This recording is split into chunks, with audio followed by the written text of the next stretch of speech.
નમસ્કાર મિત્રો, નવી પહેલ યુટ્યુબ ચેનલ પર આપ સૌ મિત્રોનું હાર્દિક સ્વાગત છે। મિત્રો, આજના વિડીયોમાં આપણે ફોરેસ્ટ ભરતી અંગે કેટલીક નવી અપડેટો આવી છે, બરાબર। એ અપડેટો લક્ષી ચર્ચા કરવાના છે, એટલે વિડીયોના અંત સુધી જરૂર બન્યા રહેજો।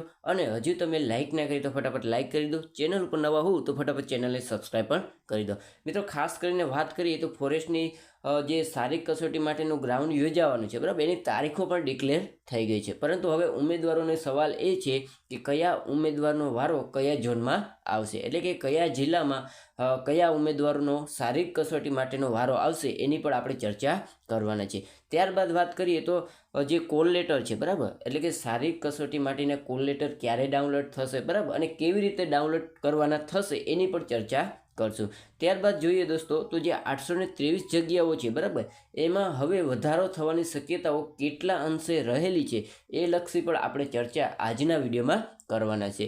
અંતે વાત કરીએ તો ફોરેસ્ટ ભરતી ફરી ક્યારે આવશે, બરાબર। આપણે મિત્રો સૌ જાણીએ કે સીસી હોય, બરાબર, પોલીસ કોન્સ્ટેબલ હોય, તો એના કંઈક સારા સમાચાર આપણને મળી રહ્યા છે કે 2025માં એની ફરી ભરતી આવવાની છે। તો એવી જ રીતે ફોરેસ્ટની ભરતી આવવાની શક્યતા રહેલી છે કે કેમ, તો આ તમામ બાબત લક્ષી આપણે આજના વિડીયોમાં ચર્ચા કરવાના છે, એટલે વિડીયોના અંત સુધી જરૂર બન્યા રહેજો। અને હજુ તમે લાઇક ના કરી દો ફટાફટ લાઇક કરી દો, ચેનલ ઉપર નવા હોવ તો ફટાફટ ચેનલને સબસ્ક્રાઈબ પણ કરી દો। તો ચાલો મિત્રો, સૌપ્રથમ આપણે આ 4 ઝોન વિશે વાત કરી અને આ 4 ઝોનમાં કયા ઉમેદવારનો વારો કયા ઝોનમાં આવશે એની ચર્ચા કરીએ। ત્યારબાદ કોલ લેટરની વાત કરીએ અને જગ્યામાં વધારો થશે કે કેમ એની પણ વાત કરીએ। મિત્રો, હવે વાત કરીએ કે જે ફોરેસ્ટ ભરતીની શારીરિક કસોટી માટેની જે નોટિસ જાહેર થઈ, બરાબર, એમાં 4 ઝોનનો ઉલ્લેખ પણ કરેલો છે, તેમજ ક્યારે કોલ લેટર ડાઉનલોડ કરવાના છે એ પણ ઉલ્લેખ કરેલો છે। તો સૌપ્રથમ આપણે આ 4 ઝોન વિશે વાત કરીએ તો મિત્રો, આપણે સૌ જાણીએ કે ફોરેસ્ટની જે ભરતી ચાલી રહી છે 823 જગ્યા પર, બરાબર, એના 25 ગણા ઉમેદવારોને આ શારીરિક કસોટી માટે બોલાવવામાં આવશે, એટલે કે અંદાજિત 20,000થી પણ વધુ ઉમેદવારોને આ શારીરિક ટેસ્ટ માટે બોલાવવામાં આવશે। તો દોસ્તો, અહીં એક નોંધ લખેલી છે, બરાબર, એનો આપણે સૌ મિત્રોએ ખાસ કાળજીપૂર્વક એનું વાંચન કરવું જોઈએ, કારણ કે અહીં લખેલું છે કે જે ઉમેદવારો શારીરિક ક્ષમતા કસોટીમાં ઉપસ્થિત રહેશે નહીં તેઓને બીજી તક આપવામાં આવશે નહીં, બરાબર। એટલે કે તમારો જે કોલ લેટર ડાઉનલોડ થશે એમાં સ્થળ, સમય અને તારીખ આપેલી છે, બરાબર, ત્યારે જ તમારે એ સ્થળ પર હાજર થવાનું રહેશે। જો તમે હાજર થઈ શકતા નથી તો તમને બીજો મોકો આપવામાં આવશે નહીં, બરાબર। એટલે ખાસ કરીને કોલ લેટરમાં જે ઉલ્લેખ કરેલો હોય છે, બરાબર, એને ખાસ ધ્યાનમાં લેવું અને સમયસર દરેક ઉમેદવારોએ હાજર થઈ જવું।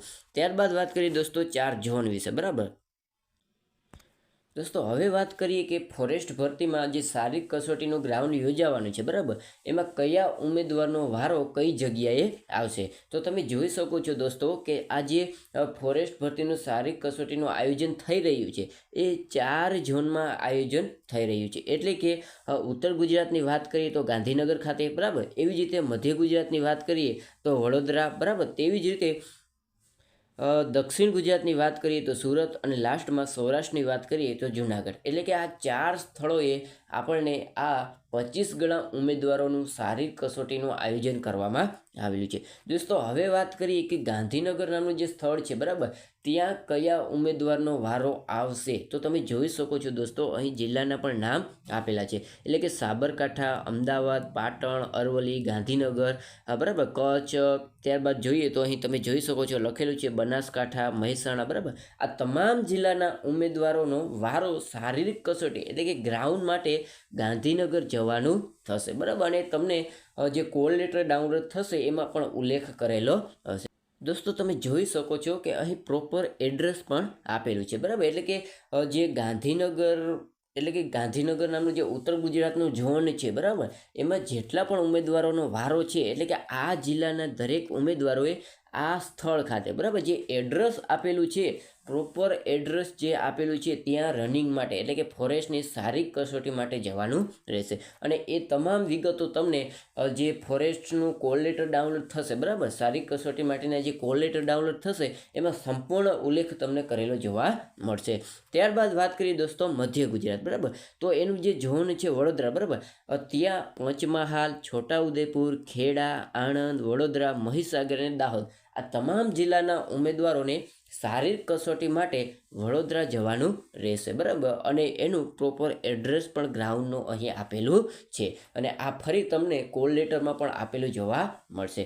ત્યારબાદ વાત કરીએ દોસ્તો તો ડાંગ છે, તાપી, ભરૂચ, વલસાડ, નવસારી, સુરત અને નર્મદા, આ તમામ જે મધ્ય ગુજરાત દક્ષિણ ગુજરાતના ઉમેદવારો છે, બરાબર, એમને શારીરિક કસોટી માટે સુરત જવાનું રહેશે. એમનું પ્રોપર એડ્રેસ પણ તમે જોઈ શકો છો, બરાબર, અને તમારા કોલ લેટરમાં પણ જોવા મળશે. ત્યારબાદ વાત કરીએ દોસ્તો તો લાસ્ટમાં સૌરાષ્ટ્રનું જે ઝોન છે, બરાબર, એમાં જુનાગઢ, મોરબી, ભાવનગર, ગીર સોમનાથ, જામનગર, અમરેલી, દેવભૂમિ દ્વારકા, પોરબંદર, બરાબર, સુરેન્દ્રનગર, રાજકોટ અને બોટાદ, આ તમામ જિલ્લાના ઉમેદવારોને શારીરિક કસોટી માટે જુનાગઢ જવાનું રહેશે, અને એનું અહીં પ્રોપર એડ્રેસ પણ આપેલું છે. અને આ તમામ વિગતો તમને જે કોલ લેટર આવશે એ કોલ લેટરમાં તમને જોવા મળશે. એટલે કોલ લેટરમાં જે ઉલ્લેખ કરેલો છે એ ઉલ્લેખને ધ્યાનમાં લઈ અને તમારે સમય, બરાબર, તારીખ અને સ્થળને જોઈ અને એ પ્રમાણે તમારે હાજર થવાનું રહેશે. હવે દોસ્તો વાત કરીએ કોલ લેટરની. દોસ્તો હવે વાત કરીએ કે તમારા કોલ લેટર કેવી રીતે ડાઉનલોડ થશે અને ક્યારે ડાઉનલોડ થવાના શરૂ થશે. તો 25 ગણા ઉમેદવારો છે, બરાબર, તમામ ઉમેદવારોના કોલ લેટર આપણને અહીં જે ગઈકાલે નોટિસ જાહેર થઈ, બરાબર, એમાં પણ લખેલું જોવા મળ્યું હતું, અને એમાં પણ ઉલ્લેખ કરેલો હતો કે શારીરિક ક્ષમતા કસોટી અંગેના કોલ લેટર ઓજસ વેબસાઇટ ઉપરથી 30 સપ્ટેમ્બર 2024ના રોજ 17 કલાકથી શારીરિક ક્ષમતા કસોટીના નિયત કરેલ તારીખ સમય સુધી ડાઉનલોડ કરી શકાશે. એટલે કે 25 ગણા ઉમેદવારો છે, બરાબર, તમામ ઉમેદવારો 30/9 એટલે કે 30 તારીખ સપ્ટેમ્બર મહિનાની, બરાબર, એટલે કે આમ જોઈએ તો 2 દિવસ પછી તમે તમારા કોલ લેટર વેબસાઇટ કઈ તો કે ઓજસ વેબસાઇટ ઉપરથી તમે સરળતાથી ડાઉનલોડ કરી શકશો, બરાબર. અને એ કોલ લેટરમાં તમારા સ્થળ, સમય અને તારીખનો પણ ઉલ્લેખ કરેલો હશે, અને તમારું ઝોન પણ કયું છે અને ક્યારે તમારે હાજર થવાનું છે, આ તમામ બાબતોનો ઉલ્લેખ તમારા કોલ લેટરમાં તમને જોવા મળશે. મિત્રો હવે વાત કરીએ કે જે ફોરેસ્ટ ભરતી 823 જગ્યાઓ પર ચાલી રહી છે, બરાબર, એ જગ્યામાં વધારો થવાની શક્યતાઓ કેટલા અંશે રહેલી છે. તો મિત્રો આપણે ગઈકાલે જોયું કે ફોરેસ્ટની શારીરિક કસોટીની તારીખો પણ ડિક્લેર કરી દેવામાં આવી છે. એવી જ રીતે સીસીની મેન્સ પરીક્ષા માટેની અંદાજિત તારીખો પણ ડિક્લેર કરી દેવામાં આવે છે, બરાબર. તો હવે આમ જોઈએ તો ફોરેસ્ટ ભરતીની જગ્યામાં વધારો થાય એવી કોઈ જ પ્રકારની શક્યતાઓ દેખાઈ રહી નથી, કારણ કે હવે આમ જોતાં એવું લાગે છે કે આ CBRT પદ્ધતિને આધારે જે ફોરેસ્ટ અને સીસીની પરીક્ષા લેવાય છે, બરાબર, એ તમામ પરીક્ષાઓને હવે ઝડપથી એટલે કે જલ્દીથી એને પૂર્ણ કરી દેવાની તૈયારીમાં ગૌણ સેવા પસંદગી મંડળ હોય એવું આપણને લાગી રહ્યું છે. એટલે હવે 823 જગ્યામાં વધારો થાય એવી કોઈ જ પ્રકારની શક્યતાઓ દેખાતી નથી. દોસ્તો હવે વાત કરીએ કે જો ફોરેસ્ટ ભરતીની જગ્યામાં વધારો થતો નથી, બરાબર, તો ફરી ફોરેસ્ટની ભરતી ક્યારે આવશે, એટલે કે આ ભરતી ક્યારે આવશે એની વાત કરીએ તો મિત્રો આપણે સૌ જાણીએ કે જે 823 જગ્યા પર ભરતી ચાલી રહી છે, બરાબર, એમાં વધારો થાય એના માટે તમામ પ્રયત્નો ઉમેદવારો દ્વારા કરવામાં આવ્યા છે, પરંતુ હાલ સુધી એમાં કોઈ જ પ્રકારની સફળતા મળી નથી, બરાબર. પરંતુ હવે જે તંત્ર દ્વારા જે માહિતી મળી છે, બરાબર, એ મુજબ જોઈએ તો ફોરેસ્ટ ડિપાર્ટમેન્ટમાં અંદાજિત 1600 જેટલી જગ્યાઓ હાલ પણ ખાલી છે, બરાબર. એટલે કે અત્યારે આ 1600 જેટલી જગ્યાઓ આ ડિપાર્ટમેન્ટમાં ખાલી છે. એટલે જો જગ્યામાં વધારો થતો નથી, બરાબર, તો ફરી આપણને 2025માં ફોરેસ્ટની ભરતી આવી શકે એવી પૂરેપૂરી શક્યતાઓ દેખાય છે. એટલે ફરી 2025માં આપણને ફોરેસ્ટ ભરતી જોવા મળી શકે એવી પૂરેપૂરી સંભાવના રહેલી છે. તો દોસ્તો આજના વિડીયોમાં બસ આટલી જ અપડેટ. હવે નવા વિડીયોમાં નવી અપડેટ સાથે મળશો. આશા રાખું છું કે અપડેટ તમને ગમી હશે. જો અપડેટ ગમી તો ફટાફટ લાઇક કરી દો. ચેનલ પર નવા હોવ તો ફટાફટ ચેનલને સબસ્ક્રાઈબ પણ કરી દો.